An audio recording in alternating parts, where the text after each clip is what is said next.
ഈശോ മിശിഹായ്ക്ക് സ്തുതിയായിരിക്കട്ടെ. ഇന്ന് ഏപ്രിൽ 11, വിശുദ്ധ ജെമ്മ ഗൽവനി.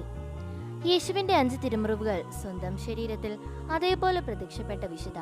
യേശുവിന് വേണ്ടി വേദനകൾ സഹിച്ച് മരിച്ച അത്ഭുത പ്രവർത്തക.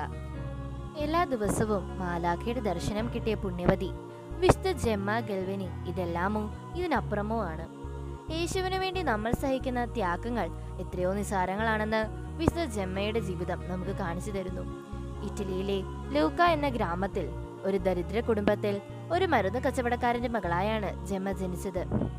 7-ാം വയസ്സിൽ അമ്മയെയും 18-ാം വയസ്സിൽ അച്ഛനെയും അവൾക്ക് നഷ്ടപ്പെട്ടു. തന്റെ 7 സഹോദരങ്ങളെ വളർത്തുന്നതിന് വേണ്ടിയാണ് പിന്നെ അവൾ ജീവിച്ചത്. ജീവിതത്തോട് മല്ലിട്ടുകൊണ്ടിരിക്കെ അവൾക്ക് ക്ഷയരോഗം പിടിപെട്ടു. ജെമ്മയുടെ രോഗം സുഖപ്പെടുത്താനാവില്ലെന്ന് ഡോക്ടർമാർ വിധി എഴുതി. പക്ഷേ അവൾ നിരാശയായില്ല. തന്റെ വേദനകൾ യേശുവിന്റെ മുന്നിൽ അവൾ സമർപ്പിച്ചു. വിശുദ്ധ ഗബ്രിയേൽ ദൈവദൂതന്റെ മധ്യസ്ഥതയിൽ പ്രാർത്ഥിച്ച ജെമ്മയുടെ രോഗം ഒരു ദിവസം അത്ഭുതകരമായി സുഖപ്പെട്ടു. രോഗം സൗഖ്യമായതോടെ ഒരു കന്യാസ്ത്രീ മഠത്തിൽ ചേർന്ന് ദൈവത്തിനു വേണ്ടി തന്റെ ജീവിതം പൂർണ്ണമായി നീക്കിവെക്കാൻ അവൾ ആഗ്രഹിച്ചു. എന്നാൽ ക്ഷയരോഗിയായിരുന്ന ജെമ്മയെ ഒരു കന്യാസ്ത്രീ മഠത്തിലും പ്രവേശിപ്പിച്ചില്ല. അവളുടെ രോഗം സുഖപ്പെട്ടുവെന്ന് വിശ്വസിക്കുവാൻ ആരും തയ്യാറായില്ലായിരുന്നു. അതോടെ കന്യാസ്ത്രീ മഠത്തിൽ ചേരുന്നില്ലെന്ന് അവൾ തീരുമാനിച്ചു. ദരിദ്രർക്ക് അവരുടെ ഭവനങ്ങളിൽ സഹായം എത്തിച്ചും അവരുടെ കുട്ടികൾക്ക് പ്രാഥമിക വിദ്യാഭ്യാസവും മതപരിശീലനവും കൊടുത്തും അവർ തന്റെ പ്രേക്ഷിത പ്രവർത്തനം തുടർന്നു. പരിശുദ്ധ മറിയമേ, എന്നെ ഒരു പുണ്യവതിയാക്കണേ എന്നായിരുന്നു അവൾ എപ്പോഴും പ്രാർത്ഥിച്ചിരുന്നത്.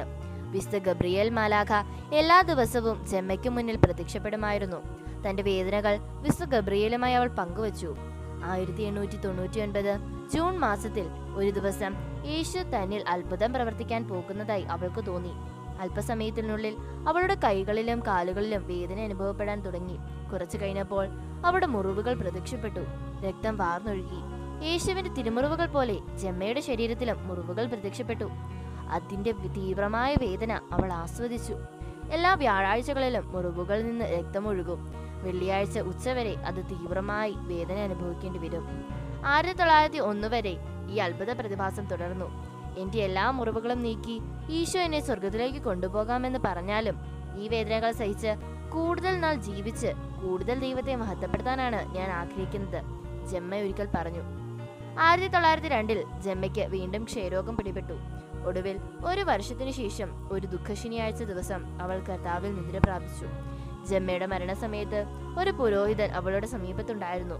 പിന്നീട് ജെമ്മയുടെ മരണത്തെപ്പറ്റി അദ്ദേഹം ഇങ്ങനെ എഴുതി: ജെമ്മയുടെ മുഖത്ത് നിന്ന് ചിരി മാഞ്ഞിട്ടുണ്ടായിരുന്നില്ല. ചിരിച്ചുകൊണ്ട് അവൾ മരിച്ചു. അതുകൊണ്ട് തന്നെ കുറെ സമയത്തേക്ക് ജെമ്മ മരിച്ചു എന്ന് എനിക്ക് മനസ്സിലായില്ല. രോഗികളുടെയും അനാഥരുടെയും മധ്യസ്ഥയാണ് വിശുദ്ധ ജെമ്മ. 1940 ജെമ്മ വിശുദ്ധയെ പ്രഖ്യാപിക്കപ്പെട്ടു. ഇന്നീ ദിവസം എല്ലാ രോഗികളെയും അനാഥരെയും വിശുദ്ധയുടെ മധ്യസ്ഥം വഴി ദൈവത്തിന് സമർപ്പിക്കാം. ദൈവം നമ്മെ എല്ലാവരെയും സമൃദ്ധമായി അനുഗ്രഹിക്കട്ടെ.